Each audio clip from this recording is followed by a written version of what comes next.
Olá, alunos e alunas, bem-vindos à disciplina de Geografia. Eu sou a professora Juliana e hoje vou estar trabalhando com vocês sobre o espaço rural, o dia a dia no campo. Então, quais serão os objetivos da nossa aula de hoje? Reconhecer as paisagens do campo, conhecer o dia a dia das pessoas que vivem no campo e as suas relações com a natureza e entender o desenvolvimento da cultura do campo. A referência do material de estudo de vocês. Página 4 até a página 15 e, logicamente, os exercícios que serão propostos no fim desta aula. Galerinha, pensa lá, no campo. Será que a vida é a mesma que se vive na cidade? Será que existe diferença entre a vida das pessoas da cidade com as pessoas do campo? Fica essa pergunta aí para vocês refletirem um pouco. Eu tenho certeza que após essa aula vocês vão estar sabendo responder essa pergunta. Então vamos lá, qual é o dia a dia no campo? Como será que é esse dia a dia no campo? Então viver no campo é bem diferente que viver na área urbana, bem diferente do que viver na cidade. Por quê? Porque as coisas que acontecem no campo, elas são diferentes das coisas que acontecem na área urbana. E por isso, existe uma diferença de viver na cidade e no campo. Então, o que tem lá na área rural? Cultivo de alimentos, criação de animais. Na área urbana já tem muitos escritórios, muitas indústrias. Na área urbana, as pessoas estão sempre andando muito rápido, sempre fazendo as coisas muito rápido, elas dependem muito do tempo, tem muito transporte público com muita gente. Já a área rural não, ela é mais tranquila, ela é mais calma. E aqui tem algumas imagens do que a gente pode encontrar na área rural. Nós temos aqui uma imagem, tá? Da criação de gado, por exemplo, que a gente vê só na área rural, não tem criação de gado na área urbana, né? Aqui a gente tem o cultivo de hortaliças na área rural também. E o que será que essa pessoa está fazendo? É apicultura, gente, criação de abelhas. Já pensaram em criar abelhas na cidade? Não tem como, né?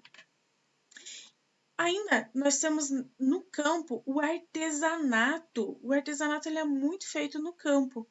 E por que ele é mais feito no campo do que na cidade? Simples, porque nós temos a atividade extrativista. E a atividade extrativista é basicamente a retirada da matéria-prima do campo. Então, as pessoas retiram a matéria-prima do campo e fazem artesanato com essas coisas. Vocês estão vendo aqui do lado uma imagem de artesanato feito com palha. Sim, a palha do milho, que é uma matéria-prima.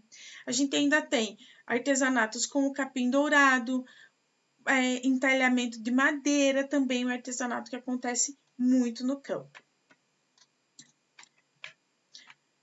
Então, gente, além de tudo isso, dessa diferença que a gente vê entre campo e cidade, a gente também tem que entender que no campo existem diversas propriedades, tá?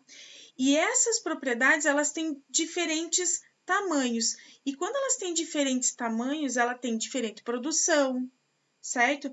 Ela tem criação de animais diferentes. Vamos entender como é que tudo isso funciona? Então, são basicamente 3 tamanhos que a gente tem de propriedades do campo. E o primeiro que a gente tem são as chácaras, que elas são pequenas propriedades, com produção e criação de animais para subsistência, ou seja, para a dona da chácara comer, tá? Não vende-se para outros lugares, por exemplo. E geralmente essas chácaras são próximas à cidade. Nós temos também os sítios, que são propriedades médias, cultivo e criação de animais variáveis, e eles já produzem para comercialização, Ou seja, eles plantam para poder comer e o que sobra, o excedente produtivo, eles vendem nas feirinhas, no mercado. E geralmente os sítios eles são um pouco mais distantes que da cidade.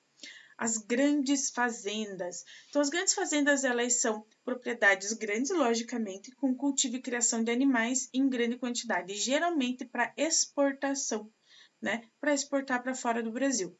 Utilizam máquinas e muita tecnologia. Então, aqui nós temos algumas imagens bem importantes aí para vocês verem como que é cada tamanho dessas propriedades. Então, chácara, aqui nós temos uma pequena chácara. Vocês estão vendo aqui atrás, né, a criação do animal. O sítio, e nos sítios a gente percebe aí que tem diversos tipos de plantações e, logicamente, a fazenda aqui já mostrando um maquinário. Então, cada tipo de propriedade ele vai produzir quantidades diferentes de alimentos ou de matéria-prima, tá? Então, lembrando lá que de tamanho nós temos o tamanho pequeno, médio e grande de propriedade. Pequeno, a gente está falando lá das chácaras, média dos sítios e grande das grandes fazendas, certo?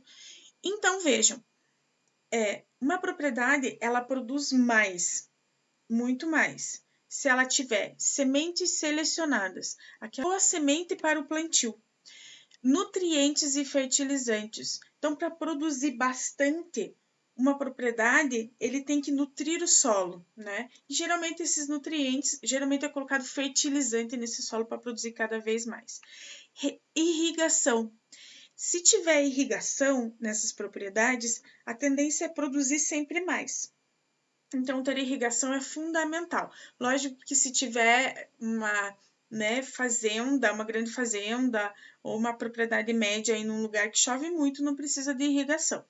Mão de obra. Mão de obra são os trabalhadores que estão nesses locais. E essa mão de obra, ela necessita ser qualificada. E essa qualificação a gente vai chamar de agronomia. Né? Os engenheiros agrônomos eles são formados para cuidar dessas propriedades, né? Eles estudam para que a planta nasça bem, sem nenhum problema, certo? Maquinário é outro recurso importante. Então, as máquinas elas vão ajudar na produção, tá? Quanto mais tecnologia, quanto mais maquinário, mais a propriedade é produtiva. Prof, mas e uma média propriedade, né? Um sítio, ele pode ter muita tecnologia? Pode sim, por que não? E produzir bastante? Também pode. E será? Será que lá no campo também tem escola para as crianças estudar? Claro que tem, né? E não tem diferença nenhuma entre as escolas da cidade e do campo, tá? A única coisa é que no campo as crianças também aprendem como é a própria cultura. A cultura do campo, a preservação de recursos naturais, os cuidados com os animais, os cuidados com o solo, como se faz plantio, como se faz colheita, certo? E além disso, também tem outras opções. A criança que quer estudar na cidade, ela pode pegar um transporte escolar, certo? E estudar na cidade. Então, não existe diferença entre a educação e as escolas do campo e da cidade. Só que no campo aí elas vão aprender um pouco mais sobre a própria cultura, sobre a cultura local. A cultura do campo. Mas espera aí, eles vão aprender sobre a cultura, mas qual é essa cultura? Eu quero que vocês vejam um exemplo de cultura, a festa junina. A festa junina é uma cultura do campo, tá? Que ela migrou também para a cidade, porque hoje muitas cidades grandes têm a festa junina, tá? Por que é uma cultura do campo? Para comemorar a farta colheita. Então, músicas caipiras, moda de viola, que isso também tem na festa junina, né? Alimentos, então a cultura também envolve os alimentos, né? O milho cozido, a paçoca, a pipoca. No campo a gente também tem os rodeios, a forma de falar das pessoas que residem no campo é diferente, as manifestações artísticas também, as crenças das pessoas do campo, elas são diferentes, nós temos também o folclore. Certo? Então, a cultura do campo ela é riquíssima e muito da cultura do campo ela também se tornou a cultura da cidade. Por quê? Porque a gente não pode esquecer que a cidade e o campo eles são interligados, eles necessitam um do outro. Lembram lá que a gente já discutiu sobre isso? Então, é extremamente importante a gente lembrar que essa cultura ela não fica só no campo, mas ela também vai para a cidade.